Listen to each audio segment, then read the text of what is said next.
அகிலம் நியூஸ் நேயர்களுக்கு வணக்கம். அகிலம் நியூஸின் இன்றைய நாளுக்கான தலைப்புச் செய்திகள். மன்னார் கடற்பகுதியில் கடற்படையினரால் கையகப்படுத்தப்பட்ட மீன்பிடி படகில் இருந்து காசிஸ் போதைப் பொருள் மீட்கப்பட்டுள்ளது. மன்னார் கடற்பரப்பில் போதைப் பொருள் கடத்தலுக்கு பயன்படுத்தப்பட்டதாக சந்தேகிக்கப்படுகின்ற மீன்பிடி படகொன்றை கடற்படையினர் நேற்றைய தினம் கையகப்படுத்தியிருந்தனர். அத்துடன் குறித்த படகில் இருந்த இருவர் கடற்படையினரால் கைது செய்யப்பட்டதாகவும் கடற்படையினர் தெரிவித்துள்ளனர். பிரான்சில் உதவி பணத்தை பெற்றுக் கொண்டு இலங்கை உள்ளிட்ட வெளிநாடுகளுக்கு செல்வோருக்கு சிக்கல் நிலை ஏற்பட்டுள்ளது. சமூக நலத்திட்டங்களில் நடைபெறுகின்ற மோசடிகளை தடுக்க பிரான்ஸ் அரசாங்கம் கொண்டு வருகின்ற புதிய சட்டத்திருத்தம் குறித்து பல்வேறு விவாதங்கள் எழுந்துள்ளன. புதிய சட்டத்திற்கமைய பிரான்ஸ் திருவாய் நிறுவனம் மோசடிகளை கண்டறிய பயனாளிகளின் சில தனிப்பட்ட தரவுகளை அணுக செனட் சபையை அனுமதி அளித்துள்ளதாக தெரிவிக்கப்படுகின்றது. டலங்கம அக்குரேகுடவில் நேற்று முன்தினம் இடம்பெற்ற இரட்டை கொலையுடன் தொடர்புடைய சந்தேக நபர்களை அடையாளம் காண போலீசார் பொதுமக்களின் உதவியை நாடியுள்ளனர். மேலும் வழங்கப்படுகின்ற தகவல்களில் முழுமையான ரகசியத்தன்மை பராமரிக்கப்படும் என்றும் இலங்கை போலீஸ் மேலும் தெரிவித்துள்ளது. கொழும்பு 13 இந்துப்பிட்டி பகுதியில் துப்பாக்கிச்சூட்டு சம்பவம் பதிவாகியுள்ளதாக தெரிவிக்கப்படுகிறது. குறித்த சம்பவமானது நேற்றைய தினம் இந்துப்பிட்டி விளையாட்டு மைதானத்திற்கு அருகில் இடம்பெற்றுள்ளது. இது தொடர்பில் போலீசார் மேலதிக விசாரணைகளை முன்னெடுத்து வருகின்றமை குறிப்பிடத்தக்கது. யாழ்ப்பாணத்தில் இந்தியாவில் இருந்து சட்டவிரோதமாக கடத்தி வரப்பட்ட 100க்கும் மேற்பட்ட புறாக்கள் நெடுந்தீவில் மறைத்து வைக்கப்பட்டிருந்த நிலையில் போலீசார் வருவதை அறிந்த உரிமையாளர்களால் ஈவிரக்கமின்றி உயிருடன் தீயிட்டுக் கொளுத்தப்பட்ட அதிர்ச்சி சம்பவம் இடம்பெற்றுள்ளது. சம்பவ இடத்திற்கு சென்ற போலீசார் 50க்கும் மேற்பட்ட புறாக்கள் தீயில் கருகி உயிரிழந்ததையும் பல புறாக்கள் கடுமையாக காயமடைந்திருந்ததையும் கண்டு அதிர்ச்சி அடைந்துள்ளனர். உடனடியாக கூண்டை திறந்ததன் மூலம் சில புறாக்கள் பறந்து சென்று உயர் தப்பிய நிலையில் இந்த மனிதாபிமானமற்ற செயல் தொடர்பில் மேலதிக விசாரணைகள் முன்னெடுக்கப்பட்டு வருவதுடன் தப்பியோடிய சந்தேக நபர்களை தேடும் பணியும் நடைபெற்று வருகின்றது. 2026 ஜனவரி மாதத்தில் இலங்கை மத்திய வங்கியின் உத்தியோகபூர்வ கையிருப்பு சொத்துக்களின் அளவு 6.824 பில்லியன் அமெரிக்க டாலர்களாக பதிவாகியுள்ளது. இது 2025 டிசம்பர் மாத இறுதியில் பதிவாகியிருந்த 6.838 பில்லியன் டாலர் கையிருப்புடன் ஒப்பிடுகையில் 0.2% சிறிய வீழ்ச்சியாகும்.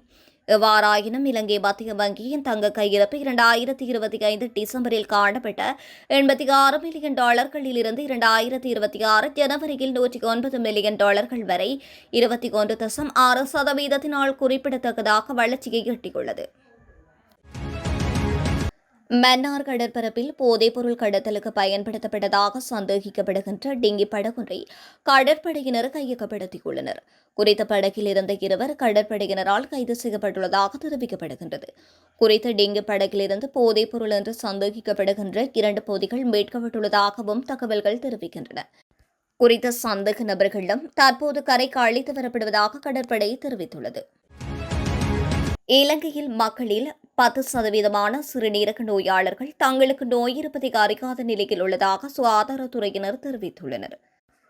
தேசிய சிறுநீரகவியல் இரத்த சுத்திகரிப்பு மற்றும் சிறுநீரக மாற்று அறுவை சிகிச்சை நிறுவனத்தின் விசேட நிபுணர் வைத்தியர் அர்ஜுன மாரசிங்க இதனை குறிப்பிட்டுள்ளார்.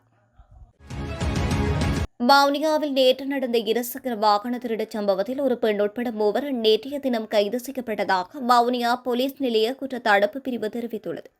3 நாட்களுக்கு முன்பு வவுனியா சதோச வீதி பகுதியில் குறித்த திருட்டுச் சம்பவம் இடம்பெற்றுள்ளது.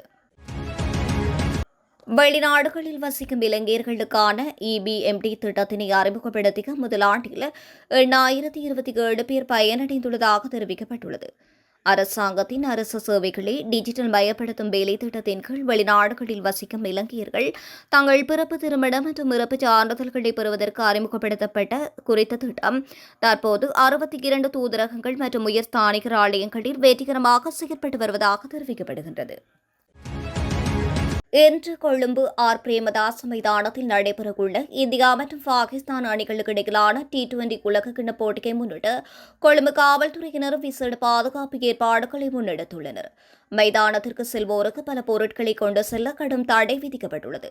இதற்கமைய இசைக்கருவிகள், தலைக்கவசங்கள், கண்ணாடி போத்தல்கள், பெரிய பயணப்பைகள், மதுபானங்கள், கத்திகள் மற்றும் கூர்மையான பொருட்கள், ட்ரோன்கள் மற்றும் ஏனைய மின்னணு சாதனங்களை கொண்டு செல்ல தடை விதிக்கப்பட்டுள்ளது. அமரகீர்த்தி அத்துக்கோரள கொலை வழக்கில் நீதிமன்றம் வழங்கிய தீர்ப்பை விமர்சிப்பதன் மூலம் பேராசிரியர் நிர்மால் தேவஸ்ரீ நீதிமன்றத்தை அவமதித்துள்ளதாக முன்னாள் அமைச்சர் சரத் வீரசேகர தெரிவித்துள்ளார். நிட்டம்புவ பகுதியில் அத்துக்கோரள மற்றும் அவரது பாதுகாப்பு அதிகாரிகள் மிக கொடுமையான முறையில் தாக்கப்பட்டதை நினைவு கொண்ட அவர் இத்தகைய வன்முறைகளுக்கு பின்னால் நிர்மால் தேவஸ்ரீ போன்றவர்களின் மூளைச்சலவை இருப்பதாக குற்றம் சாட்டியுள்ளார். மக்களின் எழுச்சியை இப்போதும் அங்கீகரிப்பதாக கூறும் நிர்மால் தேவஸ்ரீ இந்த வன்முறைகளுக்கு நேரடியாக பொறுப்பானவர். எனவே இத்தகைய வெறுப்புணர்வுகளை தூண்டிய அவருக்கு மரண தண்டனை வழங்கப்பட வேண்டும் என்றும் சட்டத்தில் இருந்து தப்பினாலும் கர்மாவில் இருந்து இவர்களால் தப்ப முடியாது என்று அவர் மேலும் தெரிவித்துள்ளார். காட்சி பேதமின்றி ஒன்றிணைந்து செயற்பட பிரதிகா அமைச்சர் சுந்தரலிங்கம் பிரதீப்பை அழைப்பு விடுத்துள்ளார். கல்வி, சுகாதாரம், பொருளாதாரம் போன்றவற்றை முன்னேற்றுவதற்கான விசேட குழுக்களை எதிர்காலத்தில் அமைப்பதற்கான நடவடிக்கைகளை எடுத்துள்ளதாக அவர் குறிப்பிட்டுள்ளார். எனவே கட்சி பேதமின்றி அனைவரும் ஒன்றிணைந்து நிபுணத்துவம் வாய்ந்தவர்களின் ஆலோசனைகளை பெற்று செயற்பட வேண்டும் என்றும் அதற்கான நடவடிக்கைகளை எதிர்காலத்தில் எடுப்பதாகவும் அவர் கூறியுள்ளார். கல்கத்தாவின் கேக்லி ஆற்றில் குதித்ததாக கூறப்படுகின்ற இலங்கை மாலுமி ஒருவரின் உடலம் நேற்று முன்தினம் மீட்கப்பட்டுள்ளது. சிங்கப்பூரை நோக்கி பயணித்துக் கொண்டிருந்த கோட்டா துடிகா என்ற கொள்கலன் கப்பலில் பணிபுரிந்த பண்டாரவதி விதானலாகிய பிரபாஸ்வர தரிந்து பண்டாரவதி என்ற இலங்கையரை இவ்வாறு உயிரிழந்ததாக தெரிவிக்கப்படுகிறது. கடந்த வியாழக்கிழமை இரவு 11:26 அளவில் கப்பல் நேதாஜி சுபாஷ் துறைமுகத்திற்கு அருகில் நங்கூரமிட்டிருந்த போது அவர் ஆற்றில் குதித்ததாக தெரிவிக்கப்பட்டுள்ளது. 2026ஆம் ஆண்டின் 2ஆம் காலாண்டிற்கான மின்சார கட்டணத்தை 13.5% அதிகரிப்பதற்கு இலங்கை மின்சார சபை முன்மொழிந்துள்ளது. இலங்கை பொது பயன்பாடுகள் ஆணைக்குழு இதனை உத்தியோகபூர்வமாக தெரிவித்துள்ளது. பலாங்குடி கசப தேரர் சிறையில் இருக்கும்போது அவரை விடுவிப்பதற்காக பயங்கரமாக இனவாதத்தை விதைத்த மொட்டு கட்சியின் கலன் பிந்துனுவெவ பிரதேச சபையின் உறுப்பினராக கடுமையாற்றிய அனுராதபுர சோமரத்ன தேரர் கட்சியிலிருந்து விலகியுள்ளதாக நேற்றைய தினம் ஊடகங்களுக்கு கருத்து தெரிவிக்கும் போது குறிப்பிட்டுள்ளார். மொட்டு கட்சியின் அனுராதபுர அமைப்பாளராக இன்றைய நிலையில் பதவி வகிக்கும் திசக்குட்டி ஆராய்ச்சி மற்றும் அவர்களின் அமைப்பாளர்கள் பௌத்த பீக்கு என்ற வகையில் எனக்கு மரியாதை கொடுக்காமல் நீவா போ என்று ஒருமையில் கதைத்து அவமானப்படுத்தினார்கள் என்றும் அவர் குற்றம் சாட்டியுள்ளார். இத்துடன் அகிலம் நியூஸின் இன்றைய நாளுக்கான தலைப்புச் செய்திகள் நிறைவடைகின்றன. தொடர்ந்தும் உடனுக்குடன் செய்திகளை பெற்றுக்கொள்ள அகிலம் நியூஸுடன் இணைந்திருங்கள். நன்றி, வணக்கம்.